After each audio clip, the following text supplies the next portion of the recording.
മലയാളത്തിൽ ഒരുപിടി സിനിമകൾ സംവിധാനം ചെയ്ത ആളാണ് എം.എ. നിഷാദ്. സംവിധാനത്തിന് പുറമെ നിർമ്മാണത്തിലും അഭിനയത്തിലും തന്റെ സാന്നിധ്യം അറിയിക്കാൻ നിഷാദിന് സാധിച്ചു. പകൽ എന്ന ചിത്രത്തിലൂടെയാണ് നിഷാദ് സംവിധാന രംഗത്തേക്ക് കടന്നു വന്നത്. വയനാട്ടിലെ കർഷക ആത്മഹത്യയെക്കുറിച്ചായിരുന്നു പകൽ എന്ന ചിത്രം സംസാരിച്ചത്.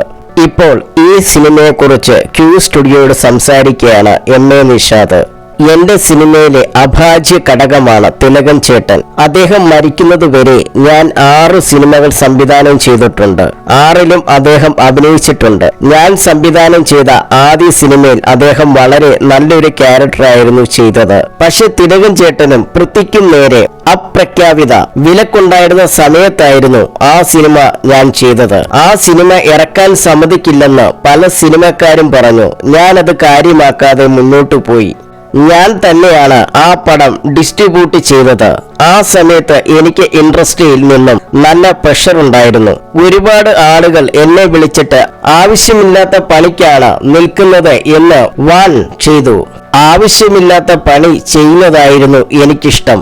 ആ പടത്തിൽ പ്രത്യേക ഗംഭീര പെർഫോമൻസ് ആയിരുന്നു കാഴ്ചവെച്ചത്. എം.എ. നിഷാദ് പറയുന്നു.